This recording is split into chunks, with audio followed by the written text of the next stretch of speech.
Welcome, everybody. My name is Alesh Eisner of the Canadian Money Talk. This is my friend Rob of the Mindful Investor. And welcome to part two of our personal finance podcast, if you will. So we will begin where we left off previously. We're going to start on question number 8. And if you haven't had a chance to look at the first part of our podcast, please make sure you do that. But I did have a couple of thoughts kind of about becoming financially independent and maybe personal finance. So a lot of what I've done is because I've had goals and I've been single-minded about them. Uh, I track my expenses, and so I know, for example, that when I'm working, I'm living on like 12 to 15% of my income. That's just me. Not everybody wants to live that way. Uh, I don't have a car. I'm not really a traveler because I'm afraid of flying. Being single, no dependents, no hungry mouths to feed, and also I get to make all these decisions for myself, right? It's not like I have a family. I'm like, okay, we're living like paupers. It's like I don't need to make that decision for anybody else. But I think if somebody had kids and you had both the partners, both the parents were on the same page, two incomes, you could still get financially independent even with kids. But kids are expensive. Yeah. So I think $250,000 from birth to 18 without even including cost of college seems to be kind of the going rate. So yeah, that's a It's bit. pricey. It's pricey, yeah. That's like 15 grand a year. So anyway, so yeah, both the spouses, by the way, would have to be on the same page. You can't have one person trying to be frugal and going for financial independence and the other one going, we more money to spend for me. More for me.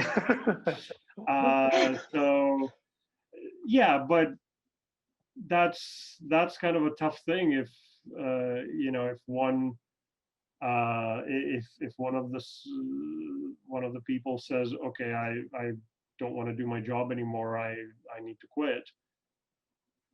That's sort of a change in plans, right? So if you kind of married each other with the expectation that you're going to have fun and you're going to save 15%, and now this person says, okay, I can't work for another 30 years till I'm 65, like I need to quit, then that's definitely a conversation in which the other person might say, no, I don't want to live like that. So that's kind of tough. Um, yeah, I use the phrase decisions have been made.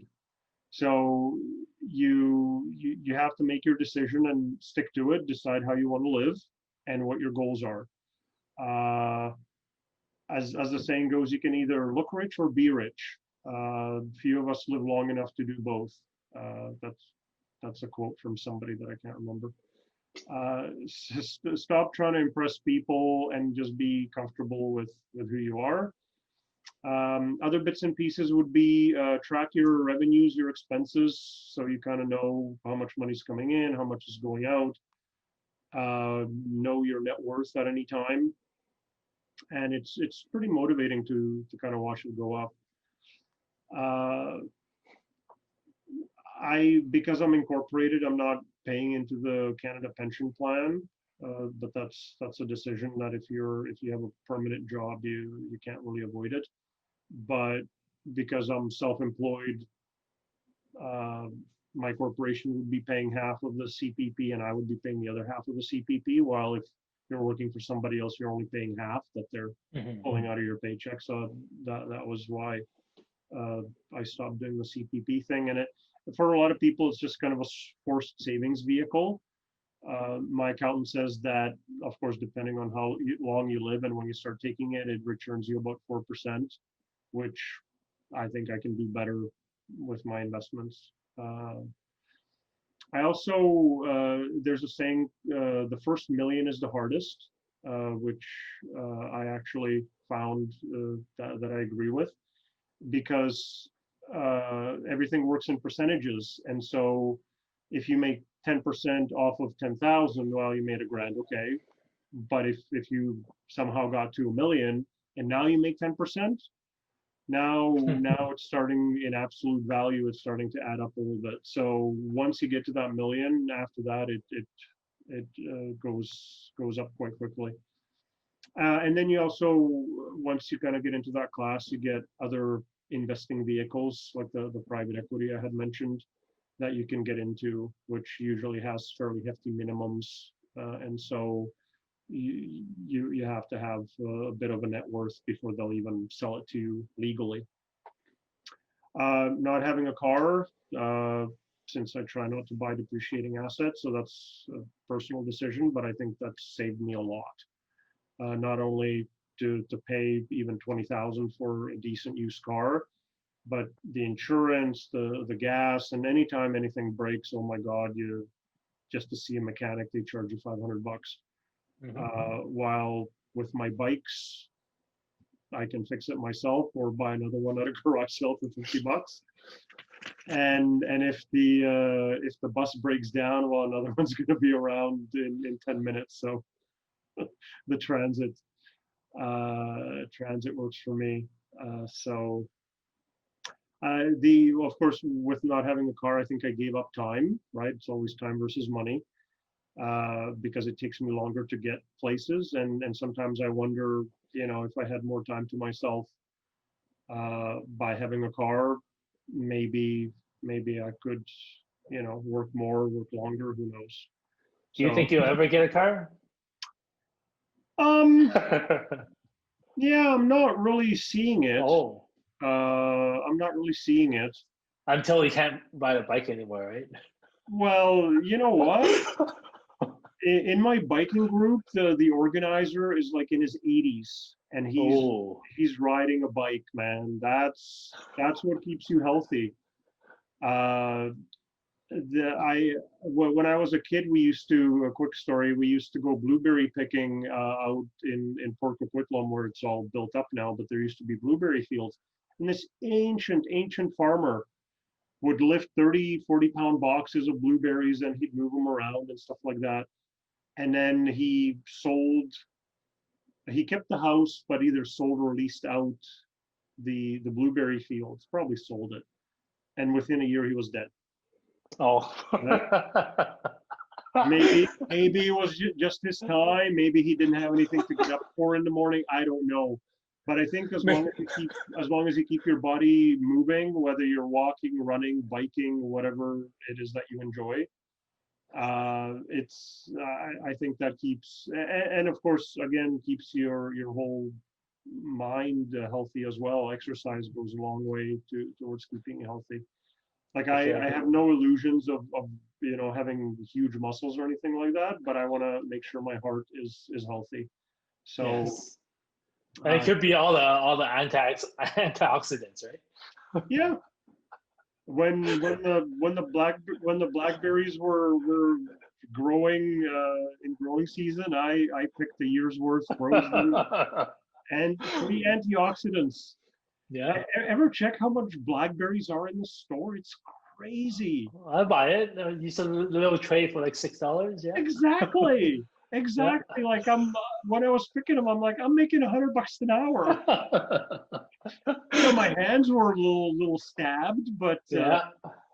I'm like, ow, ow, ow, stop stabbing me. So anyways, so the car thing, that's obviously a very personal decision. Some people are like, you're crazy. And then if somebody lives downtown, they're like, yeah, I don't have a car either, but I'm out in Surrey, and I somehow managed to trade time for money.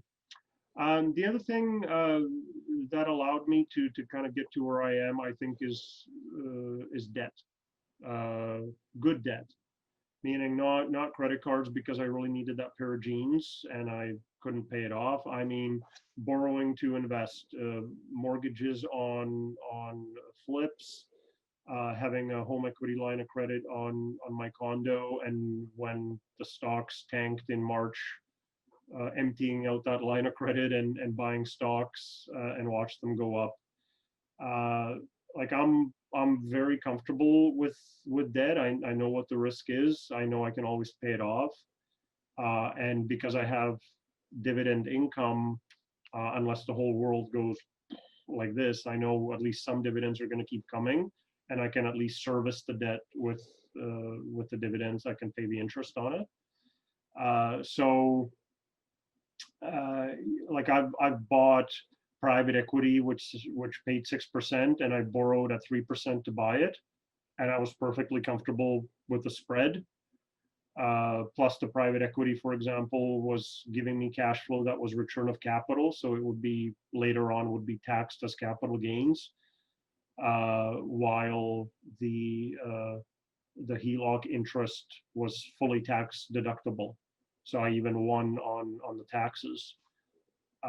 So the other thing with the debt is that I try not to, or up until now, I haven't had cash sitting around somewhere doing nothing or getting 1.5%. Is that I use the home equity line of credit as an emergency vehicle if I do need it. So that way I don't have, you know, 3 to 6 months worth of cash sitting idle. What else do I have? Credit cards. You listen to Dave Ramsey. He's like, no credit cards. Cut up your credit cards. I'm like, pay them. Pay for them. Don't be an adult. Be an adult. Yeah. Don't be a child. And spend only what you know you can pay off. Right? Have some self control. And then you instead of having to carry cash around or write checks or whatever, or debit cards, and having 20 transactions, you get to pay everything at the end of the month. You get one statement altogether. If you get any points, great. Don't spend money because of points. Spend money on stuff that you would have bought anyway, and just have the points as a bonus. So I'm perfectly fine with credit cards. I think I have 3. I actively use 1.5. Yep. Right? Some people have 10 of them. That's stupid. Yeah, and the whole point of having 3 is because you get more points at a certain stalls, or when you're filling gas, you use a certain one, or is there another reason why you have 3? Yeah, I have one which I don't really use anymore. I think that one has a whole bunch of insurance benefits, extended warranties, travel insurance, rental car insurance, that kind of thing. I have an Air Miles card, and then I have a cashback tangerine card, which I got that one last. Yeah. So I sort of use the Air Miles card and the Tangerine sort of interchangeably, but I know cash is better than Air Miles. So Yep. You don't fly anyway, so why are you racking Air Miles? really, for Air Miles, the only thing I use them for is gift certificates Oh, okay. to Starbucks, which is really the Yeah. only thing I can use. And I think I can go to Staples and I can use my Air Miles card as a credit card. I can buy stuff at Staples directly with the Air Miles. I think. Uh, Staples is a little expensive, so I do check the flyer to see if there's anything that I actually want. But Yeah. the other thing is I do a lot of online surveys, and I've picked a survey site that pays you Air Miles. But like literally, like for 20 minutes of your time, they'll pay you $1. So I'm like, whoop-dee. But I like doing the online surveys anyway. So at least I'm getting Air Miles. And then so last but not least is the emergency fund, 3 to 6 months worth of spending.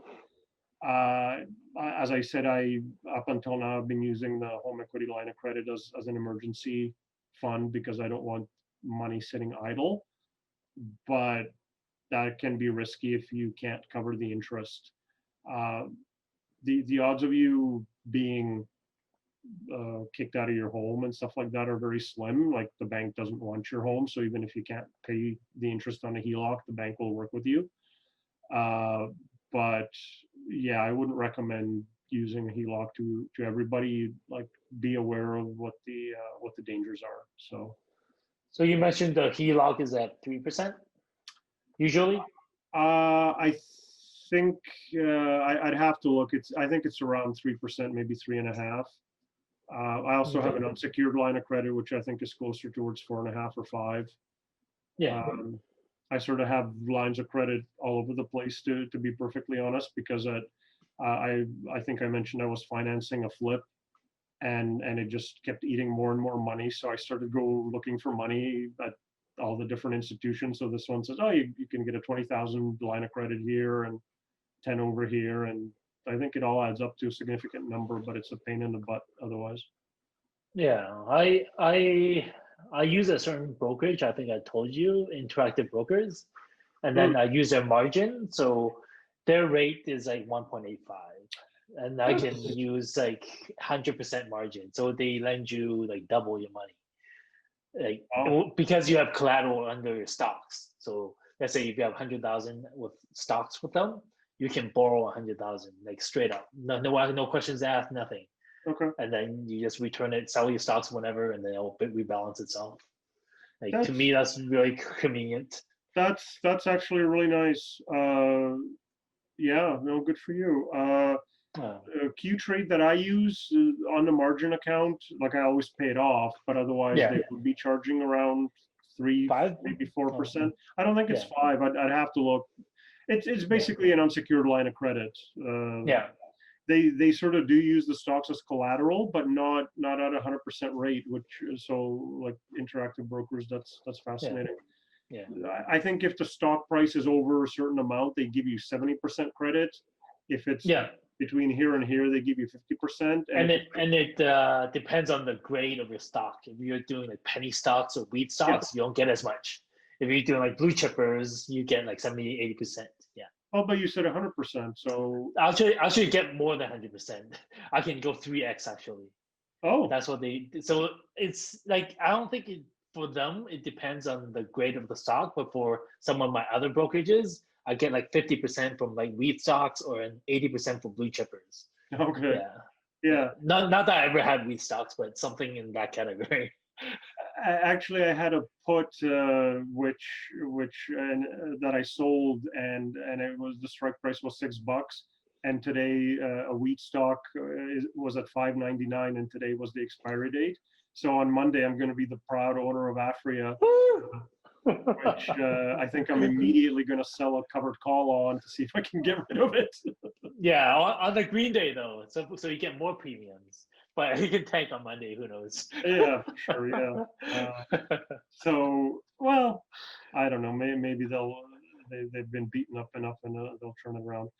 But okay, that's I think any other generic advice or anything else you want to mention to our viewing audience?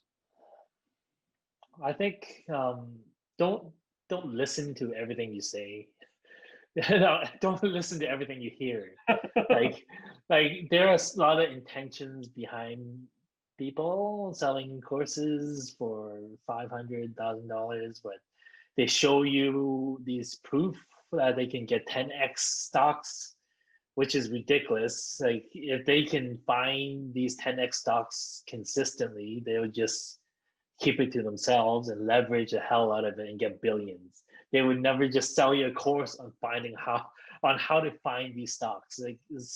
But you see 1,000 plus students in their courses. It's just how people are sold. Like they just trust people based on like either the number of subscribers or how many videos they make. It's just how I don't know how this scam works. To me, is a scam because they're claiming they can get 10x stocks, which nobody can, and they're just doing it outright. They're not saying no, you might, and is and there's so many more like get rich fast schemes is just getting rich for them. Like that's the goal. It's not getting you rich, it's getting themselves rich. We need to be able to like vet like what kind of facts people are telling you. Like that's a learning process because by default we trust people either with like a some kind of designation or some kind of social proof that they have $1 million account, then therefore we trust them. But it's not the case because they can start out with 2 million and then they end up with $1 million account. So how good is that, right? Like they show you what sells you. That's the ultimate gain for them. Yeah, uh, I think everybody who's successful, they try to get another source of income by selling books or selling courses or what have you. The odds of you being as successful as they are just because they teach you aren't great, because that person could be smarter or they could just have something that you don't have. And it doesn't matter how much mentoring, even one-on-one, you can get. You're still not going to get the same success as that person does. I'm very suspicious of companies that sell courses, because if they had a foolproof method of making money, why would they share it? Just why? Why would they? They would set up an office, get 2, 3 floors, Exactly. get 300 traders, all trading using this proven method and making them money. They wouldn't have to charge, $3,000 for a week-long course, and do advertising and do kind of demo courses where it's a free course and it's just enough to get you interested to buy the real stuff.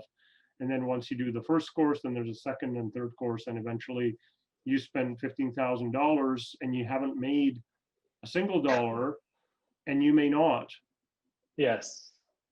Like, And you won't know until you've done all these courses. yeah, That's yeah. And then it's like, well, can I get my money back? Well, no. So there's no guarantees, right? And like with day traders, the statistics are horrible. Like 80 to 90% of day traders actually end up losing money. of course. For whatever reason, whether it's because they don't stick to the plan, they double down, and it's like, okay, the stock's going down, I'm going to buy some more, and then it just keeps going down.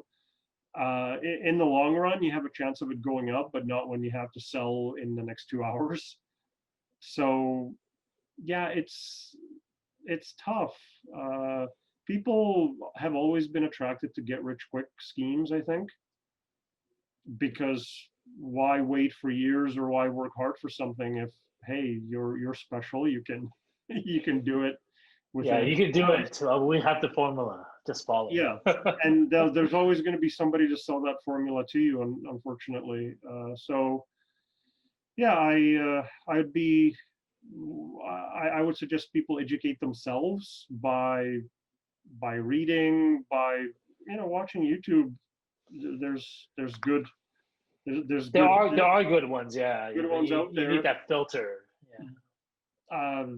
Yeah, but maybe right now, at least we're not trying to sell courses, so we're trying to educate, and because we have it as a passion. So, but in any case, I think we've covered everything under the sun. I'm Alash Eisner of the Canadian Money Talk. This is Rob of the Mindful Investor, and we thank you for your attention, if you are still with us. And we will put out more videos on a frequent basis. So we'll hope that you'll join us. Thank you and goodbye. Goodbye.